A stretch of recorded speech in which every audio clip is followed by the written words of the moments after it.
It was a scorching afternoon in Albuquerque, and the heat hung heavy in the air. Walter White was holed up in his old chemistry lab, surrounded by equipment that hadn't seen much use in years. He was tired. Tired of running, tired of hiding. But the past never really lets you go, does it? He was once a high school chemistry teacher, but now?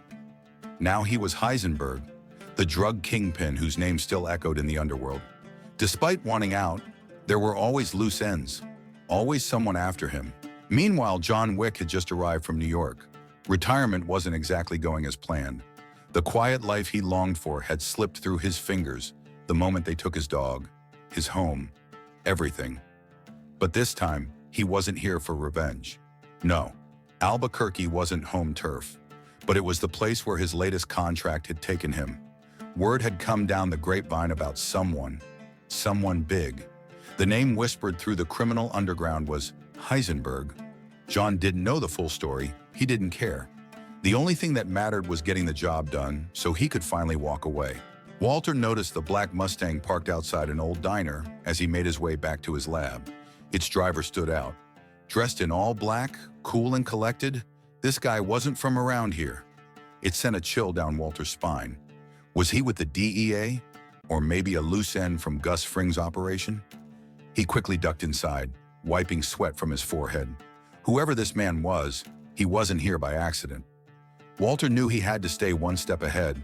After all these years, paranoia was practically second nature. John, on the other hand, had already caught a glimpse of Walter. He didn't know him yet, but his instincts screamed danger. Albuquerque was a strange place for a man like Wick to be, but he didn't question it. His mark was here, the man they called Heisenberg, and Wick knew that once he was in, there was no turning back. Walter quickly started working on a plan. He wasn't going down easy. He couldn't afford to. Over the years, he'd learned the art of survival, and today that knowledge would be put to the test. What he didn't know was that John Wick wasn't just any enemy. He was relentless, unstoppable. Their first real encounter happened outside the city, in the desert's scorching heat. Walter had set traps, hoping to slow John down. But John Wick was no ordinary man. He tore through the traps like they were nothing. Explosions, toxins, nothing fazed him. With every step, he closed in. The sound of gunfire echoed across the landscape as Wick emptied round after round, barely stopping for breath. Walter, thinking he'd outsmarted his opponent, wasn't prepared for Wick's speed. Suddenly, Wick was there, standing before him. Walter had one last trick up his sleeve, though. He threw a small chemical bomb, releasing a thick cloud of smoke that enveloped the area. Wick's vision was obscured, but his instincts were razor sharp. He could still sense Walter's presence, following him through the haze. When the smoke cleared, Walter was gone. But John Wick wasn't the type to let his prey slip away. The chase continued through the barren desert, both men exhausted, but neither willing to back down. They pushed past their limits, Walter using his intellect, John relying on his sheer determination. Eventually, they found themselves face to face under an old bridge. Wick's gun was empty, and Walter had run out of tricks.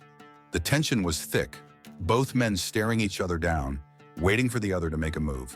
"You people, you always win, don't you?"